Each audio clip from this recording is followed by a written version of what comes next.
Eu estava descascando uma maçã na cozinha quando ouvi o barulho da chave girando na porta, mas não era o meu som habitual, rápido e impaciente, era demorado, quase cerimonial, como se alguém estivesse tomando posse, e quando olhei para a entrada, lá estava minha mãe, com aquele casaco de lã que ela só usava em reuniões importantes, e atrás dela, como um cão de guarda arrogante, meu irmão caçula, Vinícius, com um sorriso irritante que denunciava que algo terrível estava para acontecer. Sofia, disse minha mãe sem preâmbulos, com a voz mais doce que ela já usara para me dar más notícias, nós precisamos da casa. Eu não respondi de imediato, apenas larguei a maçã no balcão e a faca escorregou da minha mão para o chão de cerâmica com um estalo que me pareceu mais alto que qualquer grito. Como assim precisam da casa? Perguntei finalmente, sabendo que já estava enredada numa armadilha antes mesmo de compreender as regras do jogo. Minha mãe deu um passo para dentro, como se já fosse dona do espaço, e passou os olhos pelo apartamento modesto que eu havia lutado tanto para comprar, cada azulejo, cada móvel, cada lâmpada, fruto de anos de trabalho e noites mal dormidas. O Vinícius vai se casar, ela disse, como se o simples fato de meu irmão estar se enfiando em mais uma aventura irresponsável fosse justificativa suficiente para eu perder tudo o que construí. Vinícius riu, aquele riso abafado e debochado que eu conhecia desde que éramos crianças, e cruzou os braços, se apoiando casualmente no batente da porta, como se já estivesse calculando onde colocaria o sofá novo. Eu não vou sair daqui, falei, cada palavra pesada como pedra, e senti minha garganta secar enquanto dizia. Minha mãe suspirou, como quem se desaponta com um aluno difícil, e disse, você já ocupou espaço demais, Sofia, chegou a hora de ser razoável e fazer algo pela família pela primeira vez na sua vida. Cada sílaba parecia uma bufetada. Pela primeira vez na minha vida, perguntei, rindo sem humor, porque se eu não risse, ia começar a gritar até o teto desabar. Você sabe muito bem que nunca foi fácil conviver com você, disse ela, ajeitando o colar no pescoço, o gesto nervoso de quem sente que precisa reafirmar a própria importância. Sempre fazendo drama, sempre complicando tudo, completou, e seus olhos brilharam de frustração contida. Vinícius, que até então estava apenas assistindo, decidiu-se meter, você nem deveria ter ficado com essa casa, foi papai quem deixou para a família, não para você sozinha. Mentira, rebati na mesma hora, a voz mais alta do que eu pretendia, eu paguei cada centavo desse apartamento depois que vocês me chutaram para fora, lembra? Quando disseram que eu era um peso morto e que a casa dos fundos era mais útil para guardar ferramentas do que para me abrigar. Minha mãe fingiu não ouvir, caminhando pela sala como uma corretora mostrando um imóvel para um cliente, e Vinícius deu de ombros como quem diz, não é nada pessoal, é só negócio. Você não vai ter escolha, Sofia, ela disse então, virando-se para mim com aquela expressão de mártir, se você não fizer isso por bem, nós vamos resolver de outro jeito. E com isso, virou as costas e saiu, arrastando Vinícius atrás dela como uma maré suja que invade a praia e deixa só lixo para trás. Fiquei parada no meio da cozinha, a maçã esquecida, o cheiro de amonia do chão recém-lavado subindo pelas minhas narinas, sentindo o mundo ao meu redor desabar com uma lentidão cruel. Eu não sabia ainda que esse era apenas o começo do inferno. Na segunda-feira seguinte, eu ainda estava tentando entender o que exatamente minha mãe e Vinícius pretendiam fazer quando a campainha tocou de manhã cedo, e eu, acreditando ser uma entrega de supermercado, atendi sem pensar duas vezes, mas do outro lado da porta estavam dois homens engravatados, com pastas pretas debaixo do braço e expressões tão frias que me fizeram sentir que estava diante de dois juízes. Sofia Castro, perguntou um deles, e quando confirmei, ele me entregou um envelope grosso sem dizer mais nada, apenas com um leve aceno de cabeça. Fechei a porta devagar, sentindo minhas mãos tremerem, e abri o envelope com cuidado, como se pudesse mudar o que estava prestes a acontecer.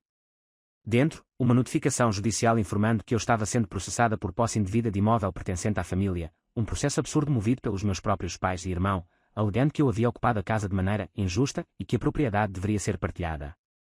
Sentei no chão da sala, encarando aquelas folhas como se fossem escritas em uma língua estrangeira, mas cada palavra era clara o suficiente para me fazer entender que a situação tinha escalado muito além de um simples desentendimento familiar. Peguei o telefone e disquei o número da minha mãe, não porque achasse que ainda poderia resolver de forma civilizada, mas porque precisava ouvir da boca dela que era isso mesmo. Mãe, disse quando ela atendeu, a voz tensa do outro lado, o que é isso? Um processo. Você enlouqueceu. Houve uma pausa longa do outro lado, como se ela estivesse ponderando se deveria gastar tempo me explicando algo que, para ela, já estava resolvido. Você nos forçou a isso, Sofia, respondeu enfim, a voz revestida daquela calma falsa que ela usava quando queria se fazer de vítima, não nos deu escolha, você é egoísta, sempre foi, agora chegou a hora de aprender a pensar nos outros. Pensar nos outros. Depois de anos me ignorando, me expulsando como se eu fosse lixo. Agora eu que sou egoísta. Eu queria gritar, mas mantive o tom firme porque sabia que ela esperava uma explosão para me pintar como a histérica da história. Você nunca entendeu o que é família, disse ela, encerrando a chamada sem dar chance para resposta, como quem fecha uma porta na cara de alguém.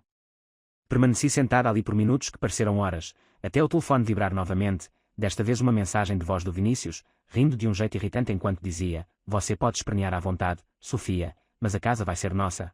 Aceita logo e facilita para todo mundo." Fiquei ouvindo a mensagem repetidamente, cada repetição transformando a raiva em algo mais sólido dentro de mim. Eu sabia que eles estavam acostumados a me esmagar, a me dobrar até eu quebrar, mas desta vez seria diferente.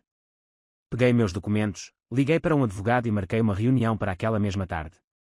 No caminho para o escritório dele, o trânsito parecia interminável, e cada buzina, cada parada em semáforo, parecia sincronizada para testar a minha paciência, mas eu me obriguei a respirar fundo e manter a cabeça fria.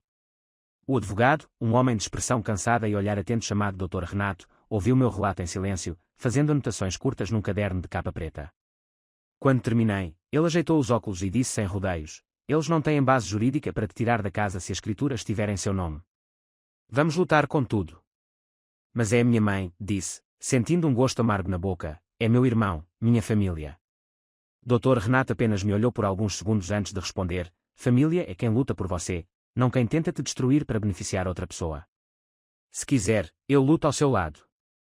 E naquele momento, percebi que estava sozinha de verdade, mas que, pela primeira vez, não era necessariamente algo ruim. Voltei para casa com a cabeça cheia de planos, mas mal coloquei a bolsa no sofá, o telefone tocou de novo. Era minha tia Renata, irmã da minha mãe, com quem eu nunca tive muita ligação.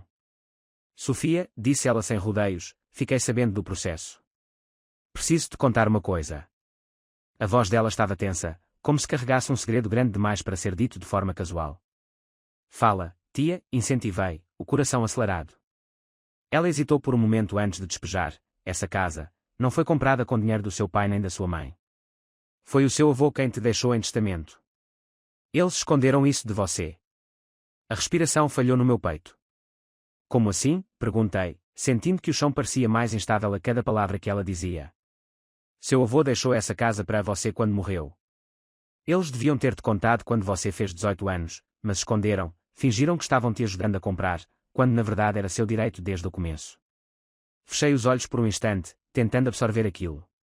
Meu avô, o único que nunca tinha feito distinção entre mim e o Vinícius, o único que me tratava com carinho genuíno, havia tentado me proteger mesmo depois de morrer. E minha família, ao invés de honrar isso, tinha mentido, roubado, traído. A ligação caiu e eu fiquei olhando para o nada, as palavras da minha tia quando dentro de mim. De repente, tudo fazia sentido: o desespero deles, a pressa, a manipulação descarada. Não era apenas uma disputa por uma casa. Era uma luta por algo que eles sempre acharam que poderiam tomar de mim sem resistência. Mas desta vez, eles iam descobrir que eu não era mais a mesma menina que chorava atrás da porta do quarto enquanto eles fingiam que eu não existia. Eu ia lutar. Até o fim. Naquela mesma noite, depois de ouvir a revelação da minha tia, eu não consegui dormir, fiquei sentada na sala com os papéis da casa espalhados à minha frente, revisando cada detalhe da escritura, tentando encontrar qualquer menção ao meu avô, mas estava tudo em meu nome, como se eu realmente tivesse comprado com meu próprio esforço, exatamente como eu acreditava. E no fundo eu sabia que eles tinham apagado todos os rastros de que aquela casa era um presente, apagado a história para poderem agora alegar que tinham direitos sobre algo que nunca foi deles. Na manhã seguinte, voltei ao escritório do Dr. Renato com todos os documentos e contei sobre a ligação da minha tia, e ele ouviu tudo em silêncio antes de dizer que aquilo mudava tudo, porque agora não estávamos apenas nos defendendo, podíamos provar má-fé, ocultação de herança e até falsificação documental se fosse necessário. "Vamos endurecer a resposta", disse ele enquanto anotava algo num formulário, "e vamos pedir uma investigação formal sobre a transferência da casa. Se encontrarmos provas de fraude, eles podem até ser obrigados a pagar indenização." Assenti, ainda sem saber se queria levar a guerra a esse nível, mas entendendo que não tinha escolha, porque se eu fraquejasse agora, eles pisariam em cima de mim sem pensar duas vezes. Quando saí do escritório, encontrei Ana no estacionamento, uma antiga amiga de infância que eu não via há anos, e que agora trabalhava como oficial de justiça. Ela me olhou surpresa, depois sorriu e disse: "Sofia, você por aqui?" E eu respondi com um sorriso cansado que estava lidando com um problema familiar. Ela hesitou por um momento, depois falou mais baixo: "Se for com a Dona Lúcia e o Vinícius, tome cuidado, ouvi coisas estranhas sobre eles tentando vender a casa sem autorização." Meu estômago revirou na hora. "Vender? Mas eles nem são donos", respondi, a voz mais alta do que eu queria, e ela olhou em volta antes de me puxar para um canto discreto. "Não tenho como te mostrar documentos, mas sei que eles andaram sondando corretores, dizendo que tinham uma questão de herança e que logo a casa estaria disponível. Um dos meus colegas quase abriu um procedimento contra eles por tentativa de fraude, mas parece que desistiram antes que explodisse." Agradeci, o coração disparado, porque agora estava claro que eles estavam dispostos a tudo, até cometer crimes, para pôr as mãos na minha casa. Voltei correndo para casa, trancando todas as portas, reforçando as janelas, e liguei para o Dr. Renato para contar o que Ana havia me dito. Ele ouviu tudo em silêncio e depois disse: "Isso confirma que temos que agir rápido. Amanhã cedo entraremos com um pedido de tutela de urgência para impedir qualquer venda, qualquer movimentação. Você precisa estar preparada, Sofia, porque isso vai piorar antes de melhorar." Eu já sabia, mas ouvir da boca dele tornou tudo mais real. Passei o resto do dia montando uma pasta com todas as provas que eu tinha, incluindo conversas antigas com minha mãe, onde ela mencionava meu avô como proprietário original, fotos antigas da casa com ele, documentos guardados que eu nem lembrava existir, tudo que pudesse reforçar a verdade. No dia seguinte, antes do sol nascer, estávamos no fórum protocolando o pedido de tutela, e o juiz de plantão, felizmente, aceitou o pedido de imediato, proibindo qualquer venda, locação ou cessão do imóvel até que a ação fosse julgada. Quando saímos do fórum, o Dr. Renato virou para mim e disse: "Agora eles vão vir com tudo." E ele tinha razão. Menos de 3 horas depois, recebi uma mensagem do Vinícius, dessa vez menos arrogante, mais irritada, ameaçando expor coisas do meu passado se eu não desistisse da casa. Ri sozinho quando li, porque não havia nada que eu escondesse, e se a melhor arma deles era uma ameaça vazia, era sinal de que estavam desesperados. À tarde, minha mãe apareceu na porta, dessa vez sozinha, sem o Vinícius, usando um vestido azul que ela sempre escolhia para ocasiões em que queria parecer mais vulnerável. Bateu na porta até eu abrir, e então começou a falar rápido, como se tivesse ensaiado. "Sofia, isso tudo está indo longe demais, somos família, não podemos resolver isso sem envolver polícia, advogado, juiz. Pense na sua mãe, pense no seu irmão, ele vai se casar, está começando a vida, você vai negar isso a ele?" Eu não respondi, apenas a olhava, e ela continuou, mudando de estratégia ao perceber que não funcionava. "Seu avô queria que essa casa fosse usada para unir a família, não para dividir, você está indo contra a memória dele, não percebe." "Não venha usar o nome do vovô para justificar suas mentiras", respondi, sem levantar a voz, sem permitir que ela me controlasse. "Ele me deixou essa casa porque sabia exatamente quem vocês são." Vi a raiva passar pelo rosto dela como uma sombra, mas ela se conteve.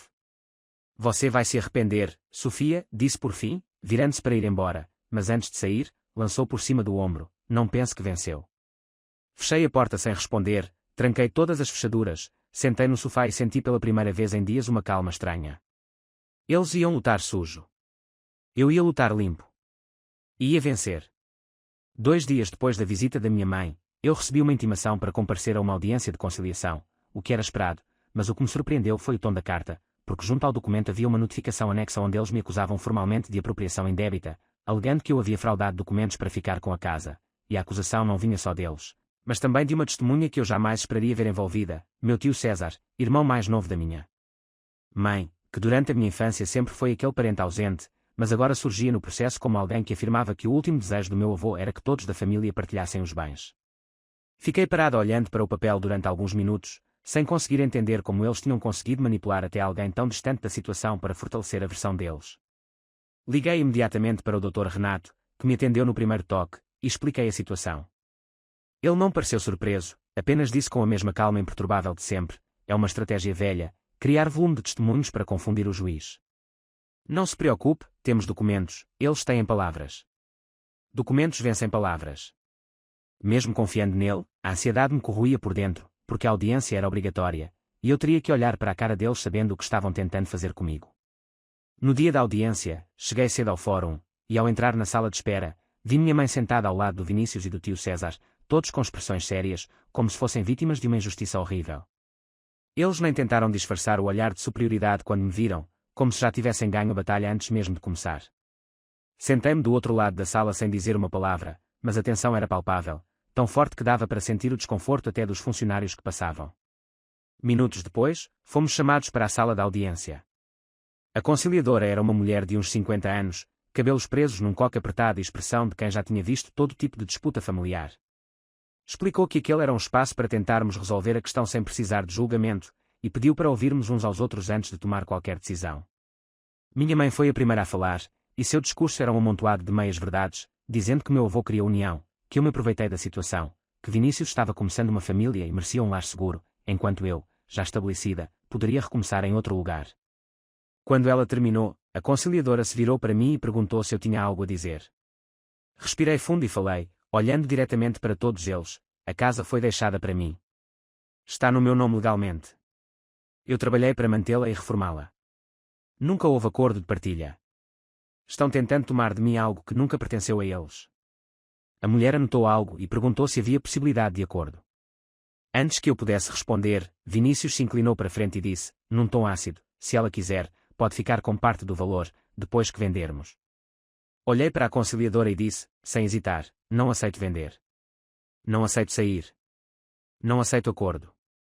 O rosto da minha mãe endureceu de imediato, e pela primeira vez eu vi algo diferente nos olhos dela. Não era raiva nem decepção, era medo. O medo de quem percebe que talvez tenha subestimado a pessoa que tentou destruir.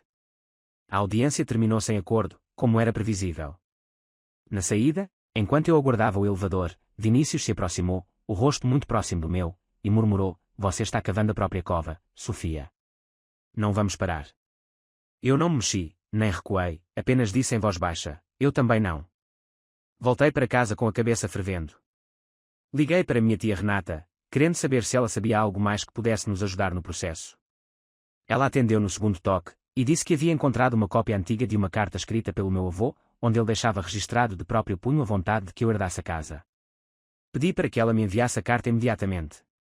Quando o envelope chegou no dia seguinte, rasguei o plástico com tanta pressa que mal consegui abrir direito. A carta era curta, escrita em letra trêmula, mas clara o suficiente para não deixar dúvidas. A casa na rua Machado de Assis será da minha neta Sofia, como reconhecimento por sua dedicação e por ser sempre leal à família. Levei a carta direto ao Dr. Renato, que quase sorriu ao lê-la. Isso enterra de vez a história deles, disse ele, guardando o documento numa pasta reforçada.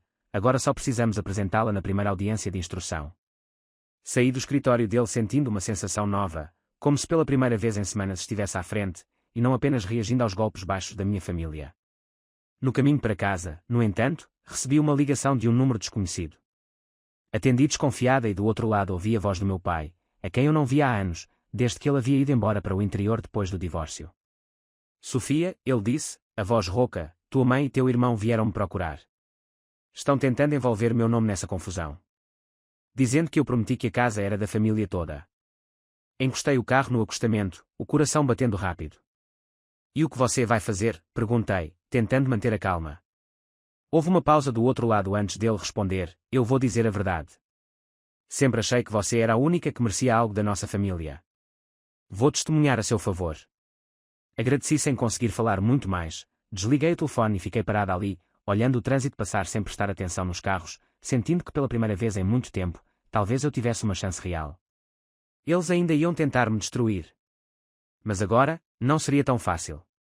No dia da audiência de instrução, acordei antes do despertador tocar, vesti a melhor roupa que tinha, aquela que transmitia seriedade sem parecer uma armadura, revisei todos os documentos mais uma vez com o Dr. Renato e seguimos para o fórum. O corredor estava cheio de outros casos esperando para serem chamados, mas quando vi minha mãe e Vinícius do outro lado, percebi que eles estavam nervosos. Mesmo que tentassem esconder, o tio César estava com eles, de olhos baixos, como quem já sabia que a derrota era inevitável. O juiz entrou na sala e o ambiente ficou ainda mais pesado, as formalidades foram feitas rapidamente, e então começou a sequência de depoimentos. Primeiro minha mãe foi chamada, falou com a segurança de quem ensaiou cada palavra, contando a mesma história de sempre, que a casa era da família, que eu tinha aproveitado o momento de fragilidade deles para pegar tudo para mim, e o Vinícius repetiu o mesmo discurso, cheio de frases bonitas sobre laços familiares e obrigações morais. Quando foi minha vez, levantei e caminhei até o centro da sala, segurei a carta do meu avô com firmeza e comecei a explicar, sem hesitar, como tinha sido a minha vida depois que fui expulsa, como lutei para pagar cada reforma, cada conta, como eles nunca contribuíram com nada, e então entreguei a carta ao juiz. Ele leu com atenção, franziu a testa e pediu para anexar o processo. Depois disso, o Dr. Renato pediu para chamar o meu pai como testemunha surpresa. Havia conseguido autorização para incluí-lo no último minuto, e quando ele entrou na sala, vi a expressão da minha mãe mudar. Foi a primeira vez que vi medo de verdade no rosto dela durante todo esse processo. Meu pai foi direto, contou que meu avô já dizia em vida que a casa seria minha, que ele próprio nunca teve intenção de disputar nada, que sabia que minha mãe e Vinícius estavam agindo por interesse, e que a tentativa de colocá-lo contra mim era mais uma prova de má-fé. O juiz ouviu tudo sem interromper, apenas anotando, e quando a audiência terminou, avisou que a sentença seria publicada em poucos dias. Saímos do fórum e, pela primeira vez em semanas, eu consegui respirar de verdade. Ainda não era uma vitória confirmada, mas sentia que tínhamos feito tudo certo. O Dr. Renato me garantiu que, diante das provas, dificilmente perderíamos, e que agora era só aguardar. Naquela noite, voltei para casa sozinha, pedi comida pronta porque não tinha energia para cozinhar. Sentei no sofá e fiquei olhando para a sala onde tantas batalhas internas tinham acontecido. Sabia que a guerra ainda não tinha acabado, mas havia uma diferença. Eu não estava mais com medo. 5 dias depois, recebi a ligação do Dr. Renato. Ele foi direto, sem rodeios. Ganhamos, Sofia. O juiz indeferiu todos os pedidos deles, reconheceu seu direito exclusivo sobre a casa e ainda autorizou a abertura de investigação contra eles por tentativa de fraude documental. Eu não consegui responder na hora, só fechei os olhos e deixei a notícia se espalhar pelo meu corpo como uma certeza sólida de que, finalmente, eu tinha vencido, sem ajuda, sem favores, apenas pela verdade. No mesmo dia, recebi outra ligação, dessa vez de um número desconhecido. Atendi e era minha mãe. A voz dela estava diferente, quebrada, como nunca antes. Sofia, disse, você já venceu, não precisa seguir com a investigação, vai destruir a nossa família, vai nos humilhar. Eu fiquei em silêncio, ouvindo, esperando o que mais ela teria coragem de dizer. Pense no Vinícius, continuou, pensa em mim, somos sua família, não faça isso. Respirei fundo antes de responder. Vocês destruíram isso sozinhos. Eu só defendi o que era meu. Ela ainda tentou argumentar, jogando palavras soltas, tentando apelar para um sentimento que já não existia mais, mas eu desliguei, bloqueei o número e coloquei o telefone longe. Naquele momento, entendi que a luta deles nunca foi por amor, por justiça ou por união, foi sempre sob controle, e agora que perderam, estavam desesperados porque perceberam que eu não era mais quem eles acreditavam poder manipular. Alguns dias depois, o tio César mandou uma mensagem curta pedindo desculpas, disse que foi pressionado a testemunhar contra mim e que estava disposto a retratar o depoimento se fosse necessário. Não respondi, não porque quisesse me vingar, mas porque entendi que algumas relações, quando são quebradas, não podem mais ser coladas sem deixar rachaduras. O silêncio seria a minha resposta definitiva para todos eles. Com o tempo, comecei a reconstruir minha vida em paz, reformei a casa do meu jeito, sem precisar da aprovação de ninguém, sem precisar esconder quem eu era ou o que queria. A cada detalhe novo que eu colocava, desde uma cortina escolhida sem ninguém dar palpite até um móvel comprado com o meu dinheiro, sentia que estava reconstruindo não só um lar, mas também a mim mesma, de um jeito que eles nunca mais poderiam ameaçar. Às vezes, ainda recebo olhares atravessados de vizinhos que ouviram uma versão distorcida da história. Às vezes penso no que poderia ter sido diferente se minha mãe e meu irmão tivessem feito escolhas melhores, mas esses pensamentos passam rápido, porque hoje eu sei que não devo nada a eles. E se tem algo que essa história toda me ensinou é que quem te ama de verdade não te obriga a abrir mão da sua dignidade para provar. Agora a casa é minha, mas mais importante do que isso, a liberdade também é.